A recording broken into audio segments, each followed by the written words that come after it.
My home looks like it's been set decked to look like a writer's office. This looks like I read the back book jacket of Stephen King's book on how to write, and I just saw the picture of his office, and I was like, "Whoa! I'm gonna put a bunch of sticky notes on my walls." And like all of these sticky notes, they all just say, "Put more scary clowns in your stories." So this is a story about a scary clown. I think that Stephen King puts scary clowns in everything because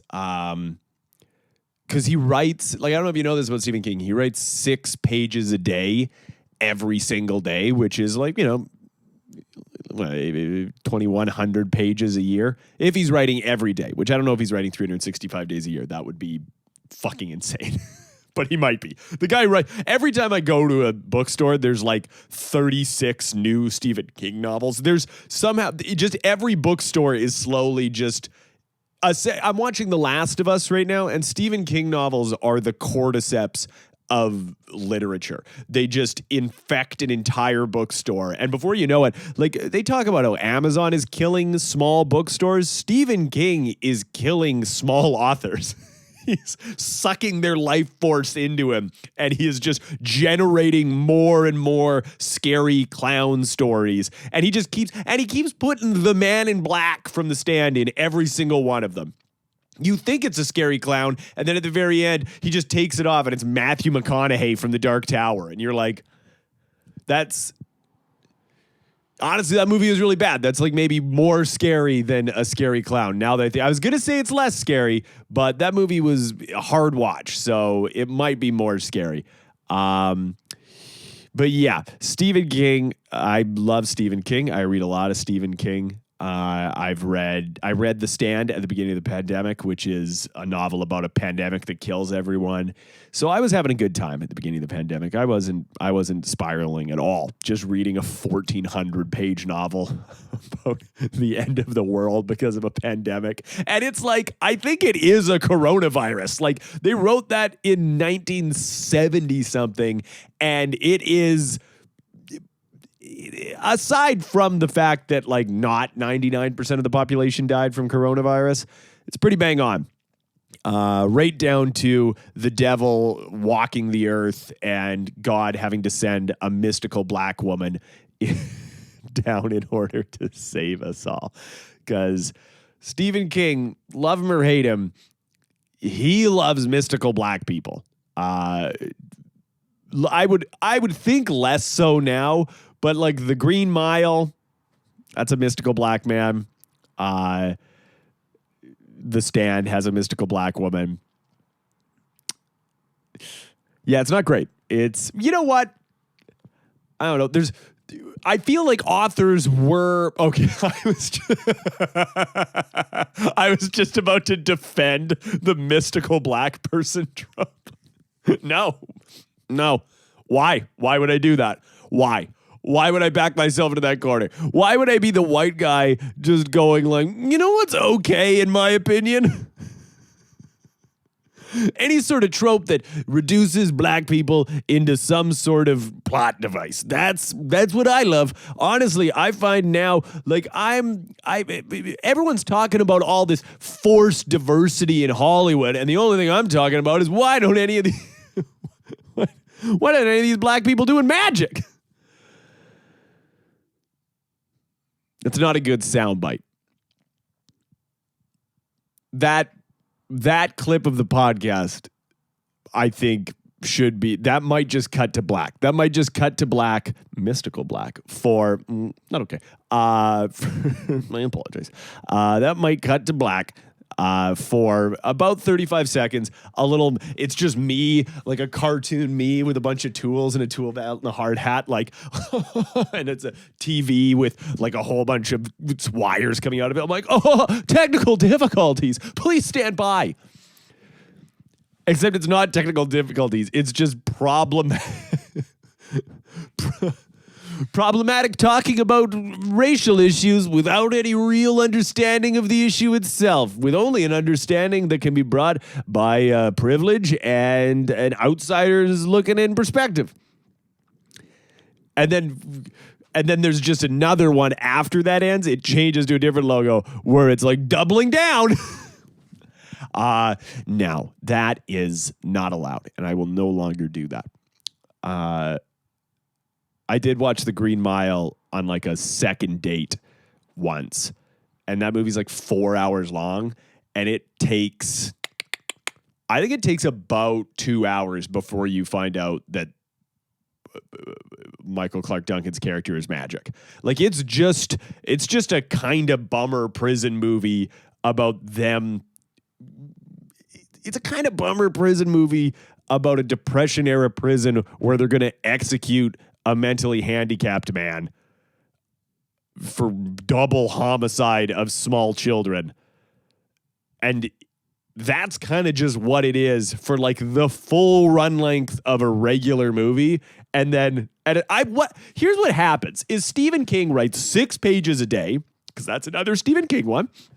He writes 6 pages a day, and he gets to a certain point where he's 400 pages into a novel, and it's just a novel about a Depression, Dust Bowl era prison where they're going to execute a simple Jack. Essentially, Simple Jack from Tropic Thunder.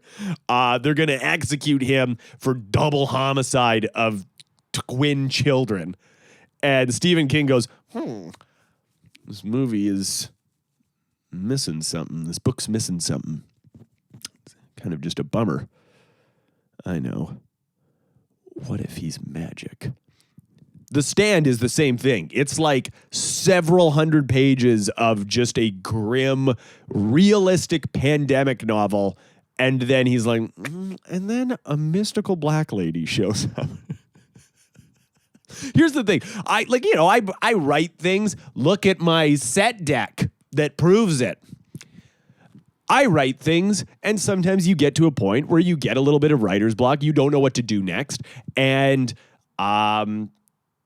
we now know that Stephen King, when he gets to that writer's block and he doesn't know what needs to go next in the story, he goes right to that mystical black person trope, which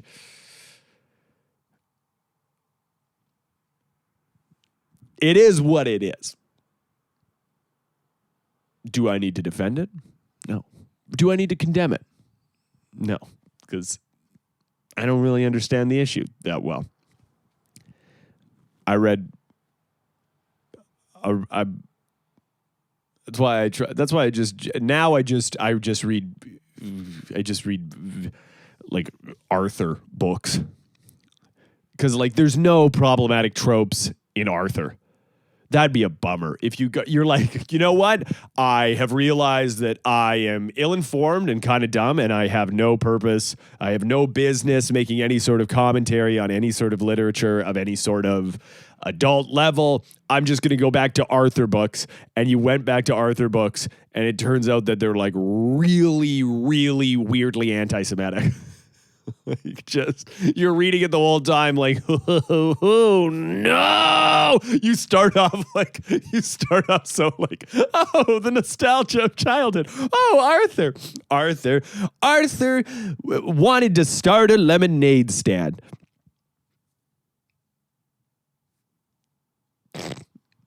Arthur wanted to start a lemonade stand. You're like, oh my God, that's so beautiful. Wonderful. I can't wait to see what Arthur has to say about his lemonade stand. And you go to the next page. So he decided he had to get a loan. And you're like, oh, that's a little interesting for a children's book. He has to go and navigate the financial system. And he goes, so he had to go to the only people who had...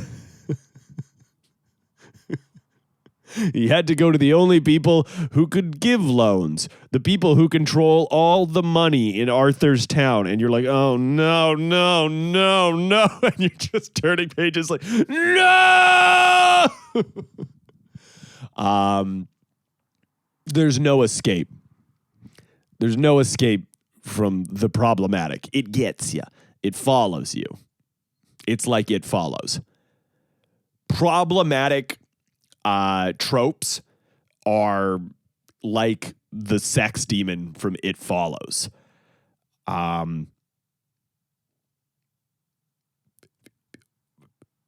It gets you. There's no happy ending. The only thing you can do is point the finger at someone else. No matter, you're like, hey, you know what? That's you. That's all you can do. You can just make sure someone else gets caught in the crossfire of the problematic trope sex demon. I've lost the metaphor a little bit. Like I'm not gonna lie to you and say that I know what I'm talking about. I think the whole premise of this episode so far has been, I don't know what I'm talking about. I'm just talking. I'm just making words come out of my head hole for 10 minutes and 40 seconds. And that's not enough.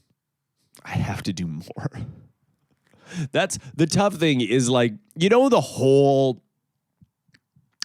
whole like old thing of like, if you put an infinite amount of monkeys in a room with an infinite amount of typewriters and give them infinite time, eventually they will reproduce the entire work of Shakespeare just because it's infinite. It turns out that if you put one Joel in a room with one microphone for 10 minutes and 40 seconds, I will say an infinite amount of problematic things. Did I say anything wrong? I was just about to get defensive against myself. Like, did I actually say anything? I don't think I did. It's not for me to decide because I don't know. I think I just referenced. Now I'm like panicking. I'm like gonna start sweating. I thought I was on the side of the angels with my take.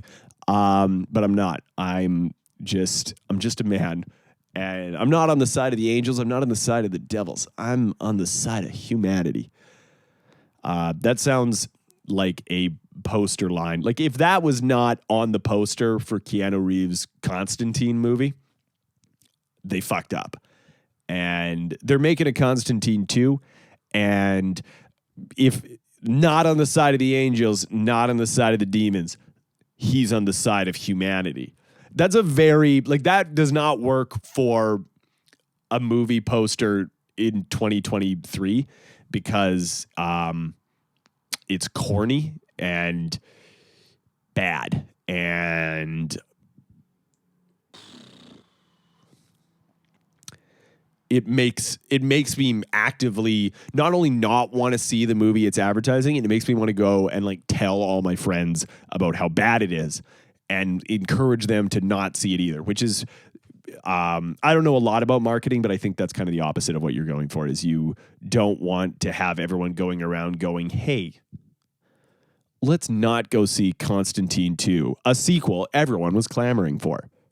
But in like 2004, when the first one came out, that was every movie poster. That was the tagline on everyone. They were all 13 sentences too long, and they were all about angel. There was a weird period in the like early 2000s to honestly to like really just all of the 2000s, where every action movie had to explicitly confirm that Christianity was right.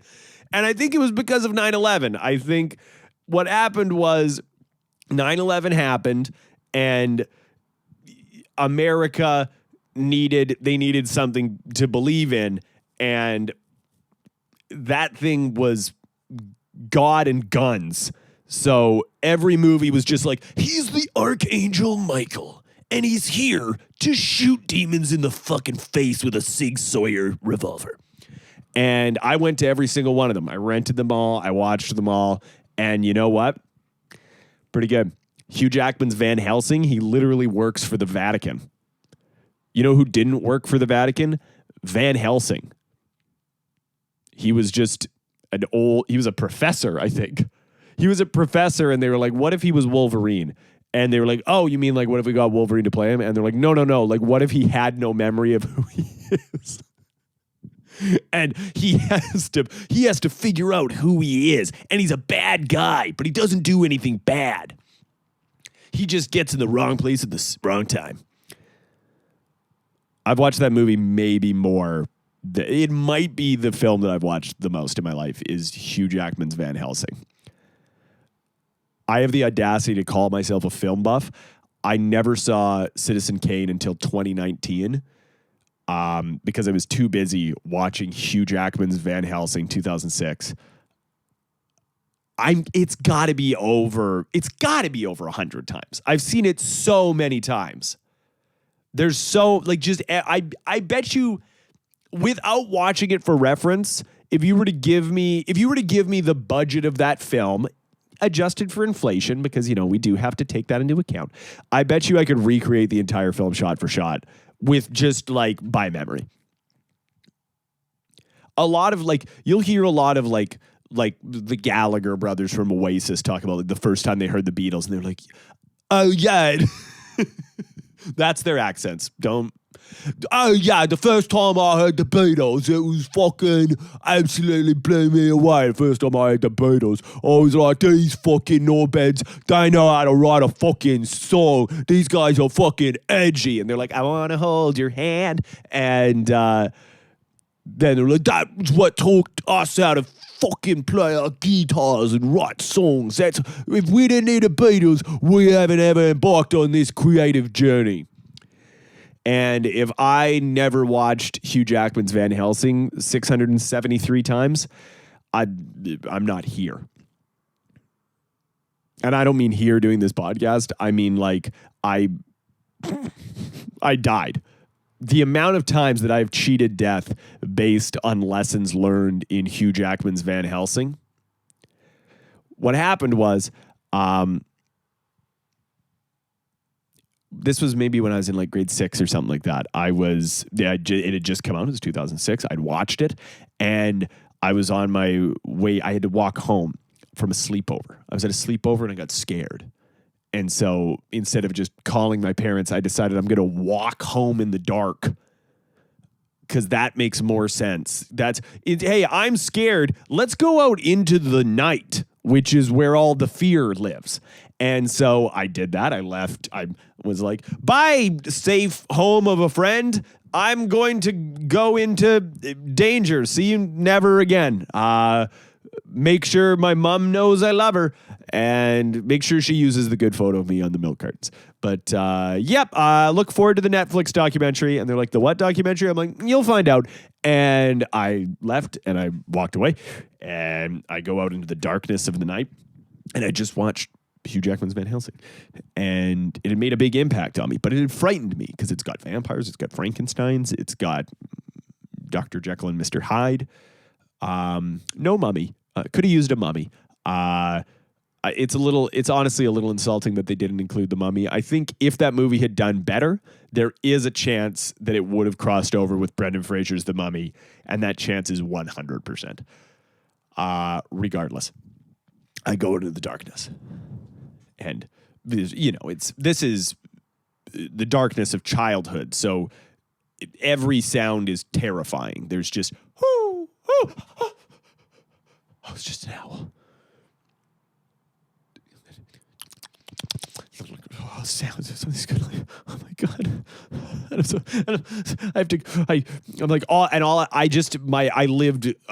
I lived across an alley from my friend's place, so it was not a far walk. I only had to walk 150 feet, but that is in the dark as a 6th grader.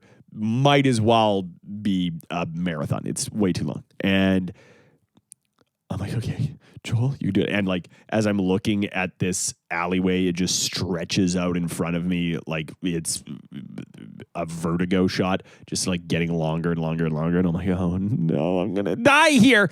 And go. And I'm halfway through and I could see the light, but the light seems to get further. And I keep walking. And I'm walking faster and faster and faster. And a silhouette steps out right in front of me. He walks into the light. And it's a scary clown. And then I turned into a werewolf and I bit its head off because that's what Hugh Jackman's Van Helsing told me is the way to do it.